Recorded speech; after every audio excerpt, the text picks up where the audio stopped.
मैंने पिछले एपिसोड में आपसे कहा था कि आप अपना डेवलपमेंट कैसे कर सकते हैं, ये प्रश्न छोड़ के मेरा पहला एपिसोड ख़त्म हुआ था। तो मैं आपको यकीन दिलाता हूँ कि आपके डेवलपमेंट में आपकी पॉजिटिव थॉट प्रोसेस काम आएगी। आपके बारे में जानकर बड़ा दुख होता है, आपके इकोनॉमिक कंडीशंस को जानकर बड़ा दुख होता है, आपके स्कूल गोइंग रेट को, जो स्कूल ड्रॉप आउट रेट है, उसको जानकर बड़ा दुख होता है।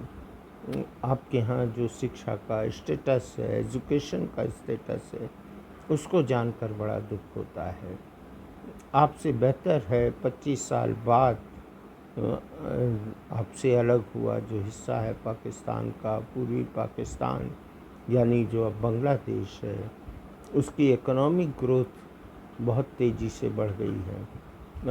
उसका रीज़न है कि वो निश्चित तौर पे कोई पॉजिटिव थॉट लेके चले हैं और उससे उनका डेवलपमेंट बहुत इजी हो गया है। पाकिस्तान के दर्शकों, आपको स्पेशली मैं सचेत कर देना चाहता हूँ कि जो हमारी एकेडमिया है हिंदुस्तान की, वो किसी भी तरह के नेगेटिव लेसन्स को अपने पाठ्यक्रम यानी हमारे सिलेबस में शामिल नहीं करती है। तो वैसा ही आप लोग को कुछ करना है। आप समझ रहे हैं ना मेरी बात?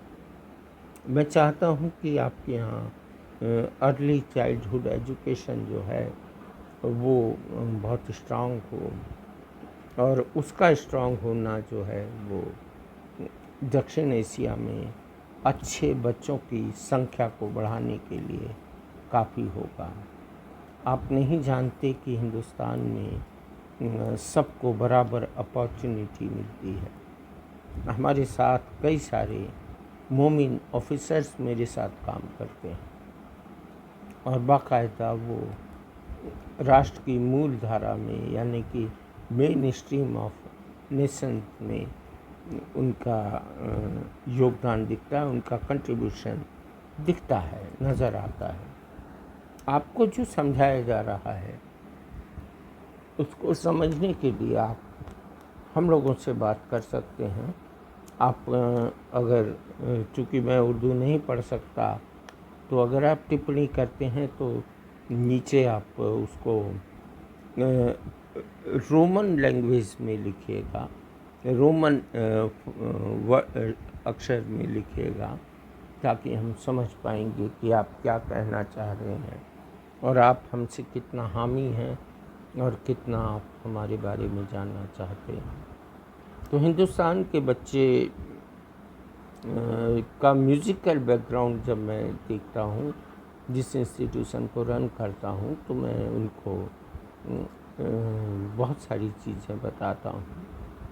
ये भी बताता हूँ कि किस तरह से फोक गाया जाता है, किस तरह से क्लासिकल समझाया जाता है, गाया जाता है, किस तरह से हमें हिस्ट्री पढ़ना चाहिए, किस तरह से हमें हिंदुस्तान को पढ़ना चाहिए, समझना चाहिए, किस तरह से एशियन और साउथ एशियन, जो ख़ास तौर पर साउथ एशिया को समझने की ज़रूरत होती है, उस पर मैं उनसे खुल के बात किया करता हूँ। और हमारे एकेडमिया ने हमें पर्याप्त तरीके से छूट दे रखी है कि हम बहुत अच्छे से पॉजिटिव तरीके से बच्चों के साथ में पेश आएँ और उनको कम से कम सही जानकारी मुहैया कराएं। उसके लिए हमारे पास, चूँकि अब हम कल्चरल इंस्टीट्यूट को रन करते हैं, उस इंस्टीट्यूशन में हमें बहुत सारी किताबों को रेफ़र करना पड़ता है। उसका कोई सिलेबस नहीं होता। जस्ट आओ, एंजॉय करो, सीखो, गाना सीखो, सरगम सीखो, बातचीत करना सीखो, अपनी पर्सनालिटी को डेवलप करो, थिएटर सीखो। तो हमारे थिएटर्स में ऐसा कभी भी कोई इशू नहीं होता, हमारे गाने में कोई वैसी बात नहीं होती। हम गज़ल भी उसी दिल से गाते हुए हैं जिस तरीके से हम अपने भजनों को गाते हैं, या हम अपनी जो नज़में पढ़ते हैं उसमें भी हमें किसी शायर का कि वो पाकिस्तान का है कि वो हिंदुस्तान का है। अल्लामा इकबाल को भी बहुत अच्छे से पढ़ा जाता है यहाँ। तो यहाँ तुलसीदास को भी पढ़ा जाता है। इतना ब्रॉड कल्चर है हमारा और इतना सबमिसिव कल्चर है कि इस पर किसी भी तरह का दोष लगाना जैसा आपकी टेक्स्ट बुक्स में है, मैं नहीं समझता कि वो जस्टिफाई करने लायक है। और प्यारे बच्चों, आपको अगर यह सिखाया जाएगा कि कश्मीर बनेगा पाकिस्तान तो गलत है। आपको अगर यह सिखाया जाएगा कि हम और आप कितना आपस में मिलजुल के रह सकते हैं, इसको आपको समझना होगा। हमारे आपके बीच में आप ही कल लीडर बनोगे ना, तब आपके थॉट प्रोसेस में इस तरह की नेगेटिव बातें अगर रही आएंगी तो आप अपने देश का विकास नहीं कर सकते, क्योंकि आप ही के साथ हम हिंदुस्तान एक तरह से हिंदुस्तान बना था। और तब से हम अपनी जर्नी को समझने की कोशिश करें तो हम कहाँ हैं और आप कहाँ हैं, इसको आप समझिए। हिंदुस्तान के जो बच्चे हैं वो जिस तरीके से बढ़ रहे हैं उसमें आपने देखा होगा कि कलाम साहब एक राष्ट्रपति जो हमारे देश के सदर हुआ करते थे, उनको हम लोग बहुत प्यार करते हैं। आप नहीं जानते कि किस हद तक हम प्यार करते हैं। आपको बता दूं कि हमारे कुछ बच्चे उनसे मिले भी हैं कलाम साहब से, तो कलाम साहब को बड़ा इज़्ज़त है, हमारे हर घर में इज़्ज़त है उनकी। तो क्या कलाम साहब मुस्लिम थे इसलिए इज़्ज़त कर रहे हैं, किसी डर से इज़्ज़त कर रहे हैं? नहीं, उनके कामों से, उनकी पर्सनल ज़िंदगी हमारे लिए कितनी इंस्पायरिंग थी, हम उसको याद करते हैं और हम वैसी बातें करते हैं।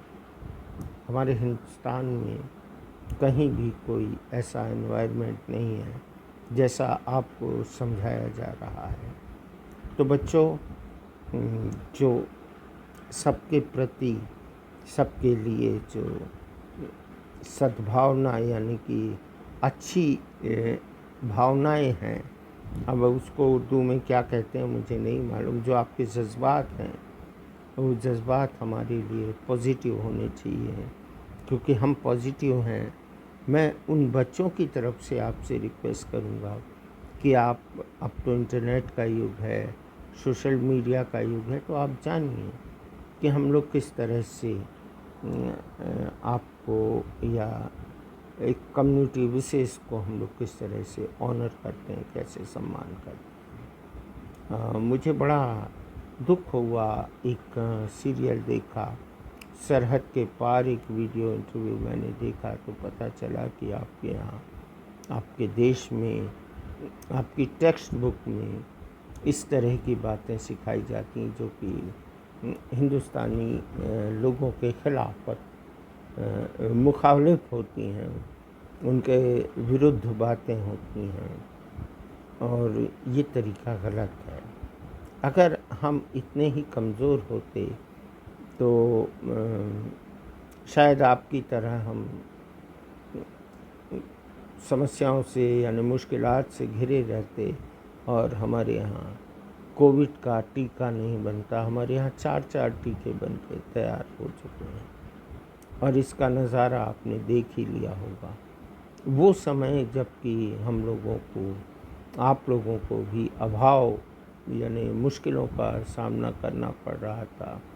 हमारे यहाँ टोटल लॉकडाउन था। आज का त्यौहार भी टोटल लॉकडाउन के बीच रहा है। हम अपने मोहल्ले में ही होली का उत्सव मना सके हैं।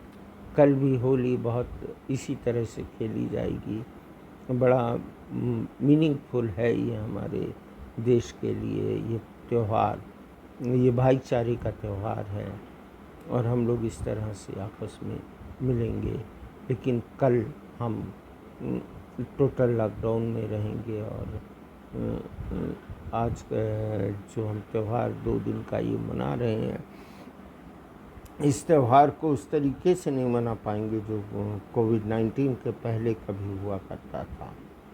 फिर भी हम ये आपको बताना चाहते हैं कि इस मुश्किलात के समय में हमारे यहाँ मास्क घरों घर बनाना सीख गए लोग, और लोगों ने सैनिटाइज़र का प्रोडक्शन किया। हम और आप जो मसाला यूज़ करते हैं वो मसाला मेडिसिन का काम करता है, ये जान लें। हिंदुस्तान और पाकिस्तान की सब्जियों का टेस्ट कमोबेश एक सा ही होता है। आलू भटे, पता नहीं आप क्या कहते हैं, बैगन कहते हैं, बैगन। हाँ, तो बेगुन जो चीज़ है, लौकी है, और जो भी सब्जियां हैं उनको जिन मिर्च मसालों के साथ खाया जाता है, मिला के उसमें प्रिपरेट किया जाता है, वो सारा का सारा आप और हम में बराबर है। हमारा भी ब्लड जो है वो एशियन मूल का है, एशियन बेस्ड है, और हम सबका स्वाद भी वैसा ही है। पर आपको जो पढ़ाया जा रहा है वो बहुत तीखा है, गंदा है, और उस तरीके से उसको समझने की ज़रूरत है। तो बच्चों, आपको होली की शुभकामनाएं, और शब-ए बारात के दिन जब आप अपने बुज़ुर्गों को याद करते हैं, उनकी आमद होती है आपके घर में, अपने घर में चिराग रोशन कीजिए, उनके लिए पकवान बनाइए और उनको याद कीजिए। ये हम ईश्वर से प्रार्थना करते हैं। उनके आने वाले आपके सुखद जीवन के लिए, हम आपकी बेहतरी के लिए हम भी कामना करते हैं। और ध्यान रहे कि हिंदुस्तान वैसा नहीं है जैसा आपको पढ़ाया जाता है। ओके, नमस्ते। आपको हम नमस्कार करते हैं। बच्चों, आप अपने घर के बुज़ुर्गों को हमारा प्रणाम कहिए, जिसे आप कहते हैं सलाम कहिए। नमस्कार।